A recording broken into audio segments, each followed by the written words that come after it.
Assalamualaikum warahmatullahi wabarakatuh. Kami dari kelompok 3 yang beranggotakan saya sebagai ketua kelompok Muhammad Arkan dengan NIM 202004107001118 dan anggota saya dimulai dari. Perkenalkan, nama saya Raihan Septiawan dengan NIM 202004107001123. Lanjut. Perkenalkan, nama saya Agil Hobiji Jikri, NIM 202004107000083.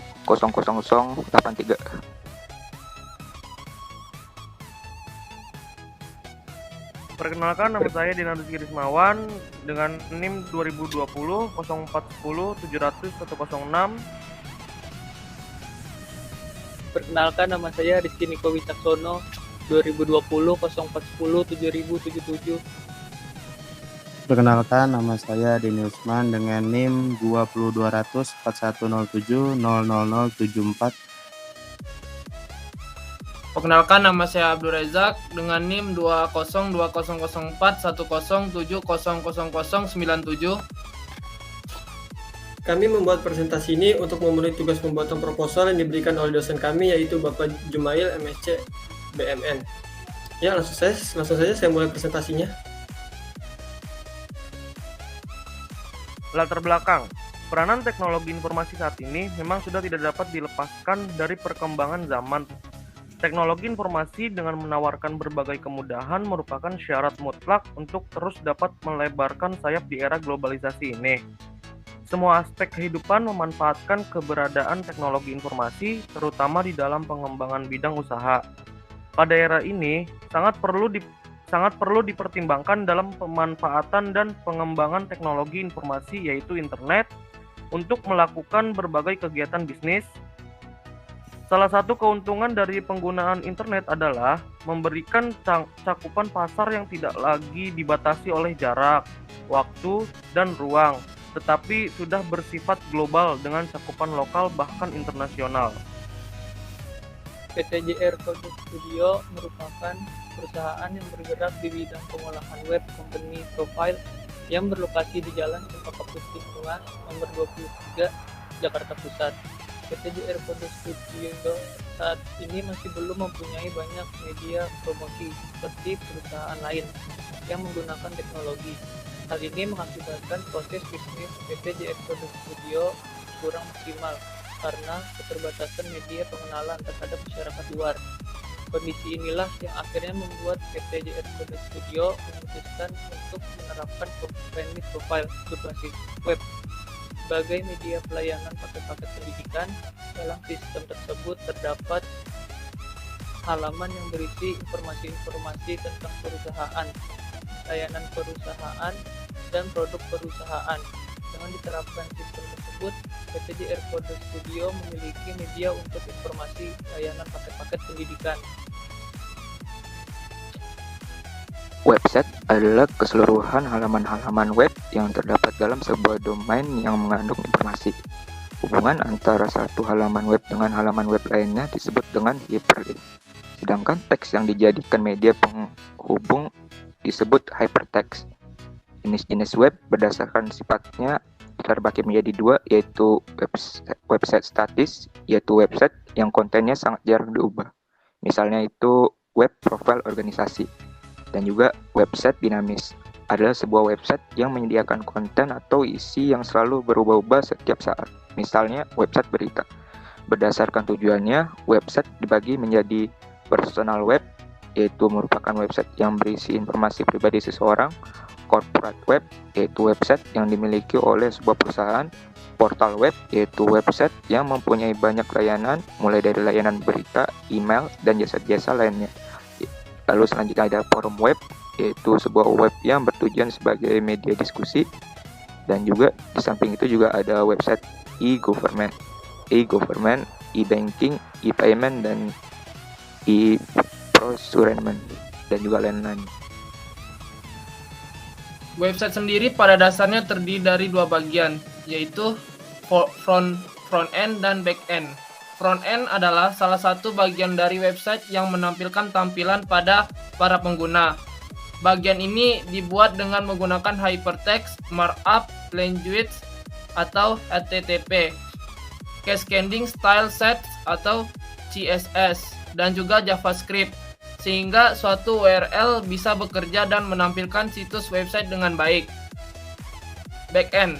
Backend adalah segala hal yang berhubungan dengan server, misal pada situs atau cloud, dan database. Mereka adalah mesin yang bekerja di balik layar. Semua yang tidak dilihat oleh pengguna akhir atau berinteraksi langsung, tetapi itu memberi kekuatan pada apa yang terjadi. CRUD. CRUD adalah singkatan dari Create, Read, Update, and Delete. Keempat poin ini merupakan fungsi-fungsi utama yang diimplementasikan dalam aplikasi database. Fungsi CRUD tersendiri terdapat 4 poin penting dari akronim fungsi CRUD, yaitu untuk mengembangkan perangkat lunak baik berbasis web ataupun mobile. Create merupakan fungsi CRUD yang pertama adalah create, di mana Anda dapat memungkinkan untuk membuat record baru pada sistem basis data. Jika Anda sering menggunakan SQL, maka sering disebut dengan istilah insert. 2. Read. Fungsi yang kedua adalah read. Read berarti memungkinkan Anda untuk mencari atau mengambil data tertentu yang berada di dalam tabel dengan membaca nilainya. Fungsi read mempunyai kesamaan dengan fungsi search yang biasa Anda temukan dalam berbagai perangkat lunak. Yang ketiga ada update. Fungsi CRUD yang ketiga adalah update, di mana berfungsi untuk memodifikasi data atau record yang telah tersimpan di dalam database. Namun Anda perlu mengubah beberapa informasi terlebih dahulu agar dapat mengubah record sesuai kebutuhan Anda. Fungsi berikutnya dari CRUD adalah delete. Nah, fungsi yang terakhir ini adalah delete, di mana ketika Anda tidak membutuhkan sebuah record lagi, maka data tersebut perlu untuk dihapus. Sehingga Anda perlu untuk menggunakan fungsi delete untuk memproses aktivitas tersebut. Nah, berikut adalah contoh gambar bagan dari CRUD.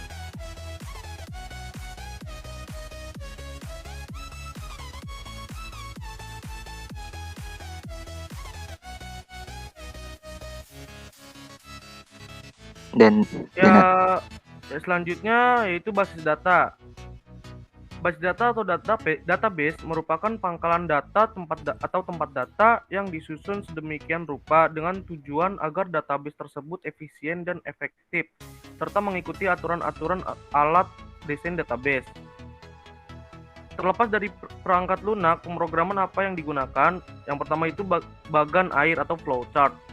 Flowchart atau bagan alur merupakan metode untuk menggambarkan tahap-tahap penyelesaian masalah atau prosedur, beserta aliran data dengan simbol-simbol standar yang mudah dipahami.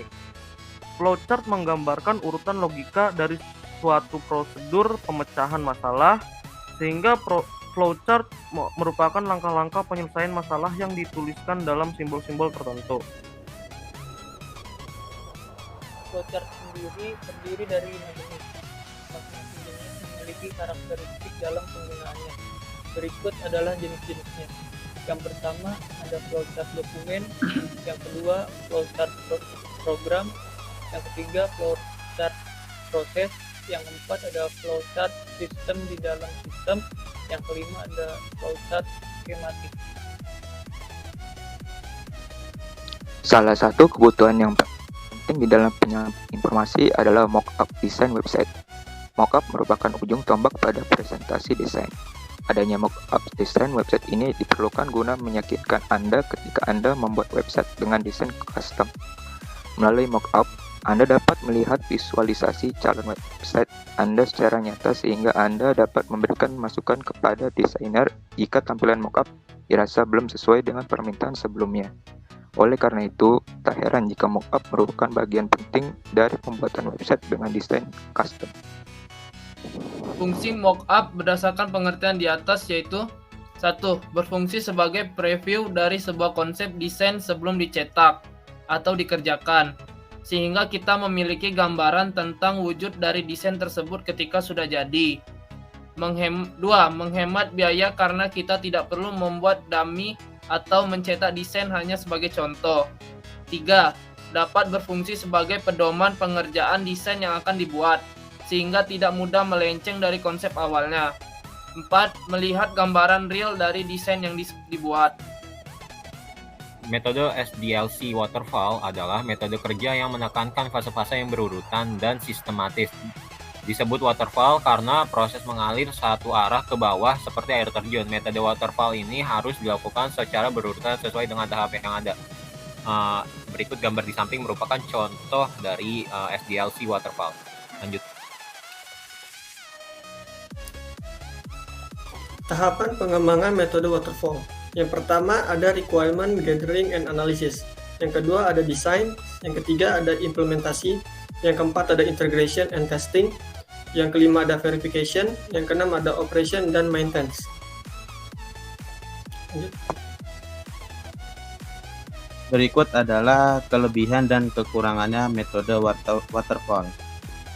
Yang pertama yaitu memiliki proses yang terurut, sehingga pengerjaannya dapat terjadwal dengan baik dan mudah. Yang kedua, cocok untuk sistem dengan kompleksitas rendah atau predictable. Yang ketiga, setiap proses yang dilakukan tidak dapat saling tumpah tindih. Dan untuk kekurangan dari metode waterfall yaitu yang pertama, waktu pengerjaan relatif lebih lama karena harus menunggu tahap sebelumnya selesai. Dan yang kedua, biaya yang dibutuhkan lebih mahal karena waktu pengembangannya yang dibutuhkan lebih lama. Dan yang ketiga, model waterfall ini kurang cocok untuk pengembangan proyek yang memiliki kompleksitas tinggi. Selanjutnya rancangan metode. Rancangan company profile PTJR Code Studio ini dibutuhkan metode agar dapat menuangkan ide awal sesuai dengan yang diharapkan dalam implementasinya. Untuk itu, metode yang tepat dalam perancangan company profile adalah menggunakan metode SDLC atau System Development Life Cycle yang diterapkan dalam suatu basis sistem informasi komputerisasi yang terdiri dari 5 fase, dan dari kelima tersebut dapat dilihat urutan tahap yang berlaku. Selanjutnya, tahap analisis sistem. Pada tahap analisis dilakukan pengidentifikasian terhadap kebutuhan sistem. Hal ini diperlukan untuk acuan dalam penyusunan sistem yang akan dibangun pada company profile di PT JR Code Studio. Kegiatan yang dilakukan dalam menganalisis adalah memahami alur penyampaian informasi yang sedang berjalan, mengidentifikasi permasalahan pada sistem yang berjalan, dan mencari kesimpulan dari proses analisis yang telah dilakukan. Lalu ada tahap perancangan sistem. Tahap perancangan sistem adalah tahap sebuah pembangunan company profile di PT JR Code Studio yang telah direncanakan. Spesifikasi yang dibuat cukup rinci sehingga pada tahap implementasi tidak diperlukan keputusan baru dan menggunakan apa yang sudah ditentukan pada tahap perancangan. Perancangannya sendiri terbagi menjadi 3, yaitu 1. Rancangan database, 2. Rancangan sistem secara umum, lalu yang ketiga ada rancangan sistem secara detail. Tahap implementasi sistem.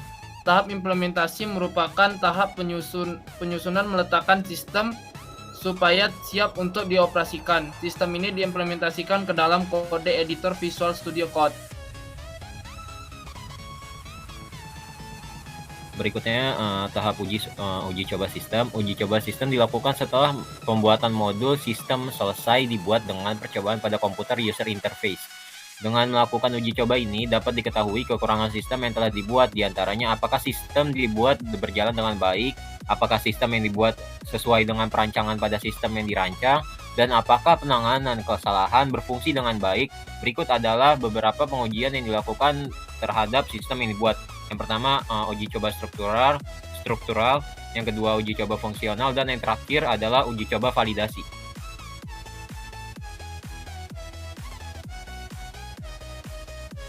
Dan insya Allah ini jadwal target pembuatan website kami, yaitu untuk tahap pertama yaitu proses 1 yaitu pembuatan proposal yang dilaksanakan selesai tanggal 2 April 2022.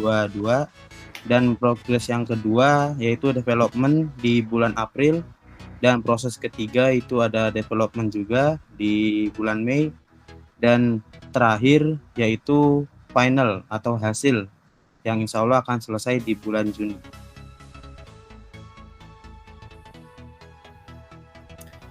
Ya, sekian dan terima kasih. Kami memohon maaf jika ada kesalahan dalam presentasi kami. Kami ucapkan wassalamualaikum warahmatullahi wabarakatuh. Wassalamualaikum warahmatullahi wabarakatuh.